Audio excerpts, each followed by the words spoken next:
योगेंद्र सिंह यादव का जन्म 10 मई 1980 को उत्तर प्रदेश के बुलंदशहर जिले औरंगाबाद अहीर गांव में एक फौजी परिवार में हुआ था। उनके पिता रामकरण सिंह यादव ने 1965 और 1971 के भारत पाकिस्तान युद्धों में भाग लेकर कुमाऊं रेजिमेंट में सेवा की थी।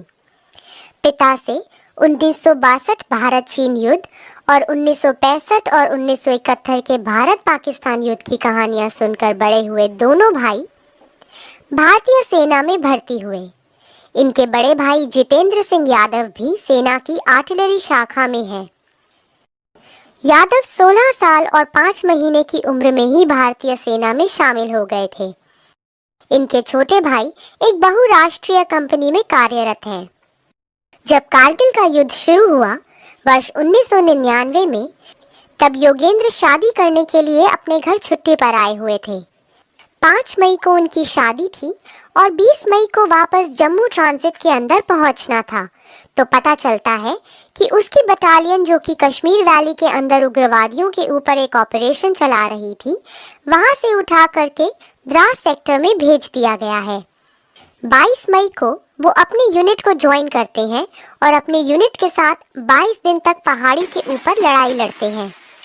22 दिन में बहुत सारे जवानों को खोया और तब जाकर 12 जून 1999 को हिंदुस्तान ने पहली सफलता के रूप में क्लोनिंग पहाड़ी को प्राप्त किया। उस लड़ाई के दौरान योगेंद्र और उसके 2 साथियों को एक टास्क मिला कि अपनी टीम को नीचे से ऊपर एम्यूनिशन और राशन पहुंचाना है, और 22 दिन में वो 3 ही ऐसे सैनिक थे जो कंटिन्यू चलते थे। सुबह 5:30 बजे चलते थे और रात को 2:30 बजे पहुंचते और फिर 2 घंटे में वापस आते थे।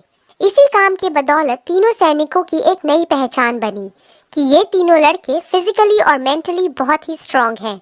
इनको कहीं दूसरी टुकड़ी के अंदर शामिल किया जाए। फिर जब युद्ध खत्म हुआ तो फिर दूसरे मिशन की तैयारी शुरू हुई। तो द्रास सेक्टर की सबसे ऊंची चोटी टाइगर हिल टॉप, उसको फतेह करने का मिशन दिया गया। बटालियन कमांडर कुशाल चंद ठाकुर को यह मिशन की कमान सौंपी गई। 2 जुलाई को टाइगर टॉप पर चढ़ना शुरू किया और जो सबसे पहले आगे थी, घातक प्लाटून, उस पहाड़ी पर सिर्फ रात को चढ़ सकते थे, दिन में नहीं, क्योंकि दुश्मन दूर से देखकर बर्बाद कर सकता था। इसलिए रातों रात चढ़ाई शुरू की गई। 2 रातें और 1 दिन की चढ़ाई चढ़ने के बाद तीसरी रात की वो सुबह का वक्त, तभी दुश्मन ने दोनों तरफ से हमला कर दिया। उस वक्त बस केवल 7 जवान ही पहाड़ी के ऊपर पहुंच पाए थे और 7 जवानों में से एक थे योगेंद्र यादव। सामने देखते हैं तो सामने दुश्मन के 2 बंकर साथी जवानों ने अंधाधुंध फायरिंग शुरू की और उसमें बैठे हुए पाकिस्तानी सैनिकों को मौत के घाट उतार दिया। और टॉप वहां से 50-60 मीटर ही दूर था। टॉप पर बैठे हुए दुश्मनों ने देखा कि हिंदुस्तान की फौज यहां तक पहुंच गई है।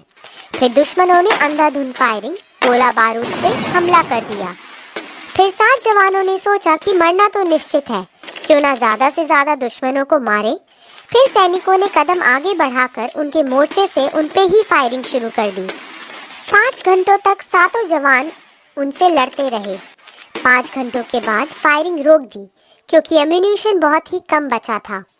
उन्होंने ये प्लानिंग बनाई कि फायरिंग हम तब खोलेंगे जब दुश्मन नजदीक होंगे। फिर आधे घंटे बाद दुश्मनों को लगा कि भारतीय सैनिक की ओर से कुछ भी हरकत महसूस नहीं हुई, तो वो देखने के लिए जब आगे बढ़े तो दुश्मनों को योगेंद्र यादव की लाइट मशीन गन दिख गई और उस पर उन्होंने अंधाधुंध फायरिंग, गोला बारूद और जितने भी वेपन थे उनसे हमला कर दिया। जब तक 7 जवान संभाल पाते उतने में ही ग्रेनेड फेंक दिया, जिससे योगेंद्र यादव जख्मी हो गए और खुद ही अपने पैर का फर्स्ट एड करने लगे। तब उतने में ही एक सैनिक के सर में आकर गोली लगती है और वो शहीद हो जाता है।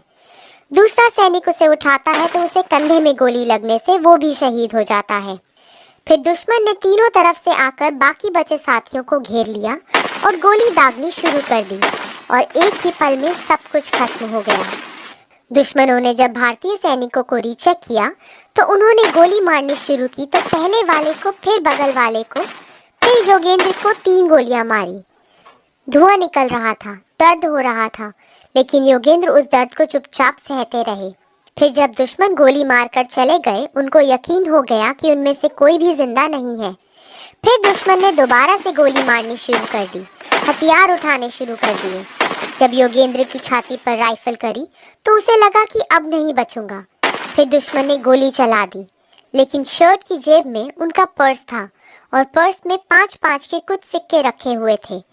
तो गोली 5 के सिक्कों से टकराई और उन्हें लगा कि मैं तो मर गया।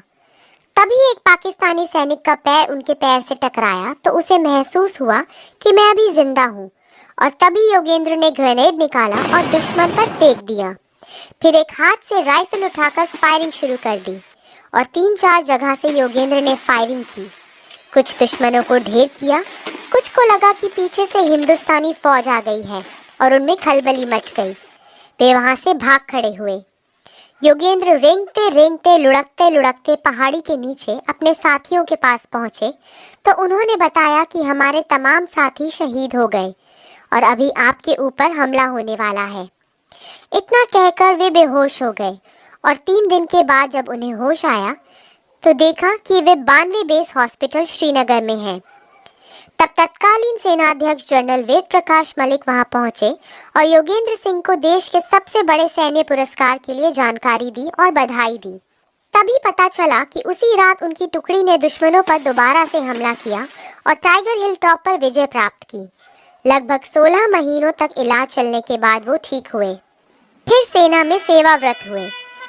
जान की बाजी लगाकर दुश्मन की 17 गोलियां झेलकर भी अदम्य साहस के परिचय देते हुए कारगिल युद्ध में सामरिक टाइगर हिल चोटी फतेह करने में अनुकरणीय भूमिका के कारण भारत के राष्ट्रपति द्वारा परमवीर चक्र का सम्मान दिया गया। कैप्टन योगेंद्र सिंह यादव परमवीर चक्र पाने वाले देश के सबसे युवा सैनिक हैं। कैप्टन योगेंद्र सिंह यादव को टाइगर हिल का टाइगर कहा जाता है। देश सेवा के लिए वर्ष 2024 में इनको उत्तर प्रदेश सरकार द्वारा प्रदेश के सर्वोच्च पुरस्कार यश भारती से सम्मानित किया गया।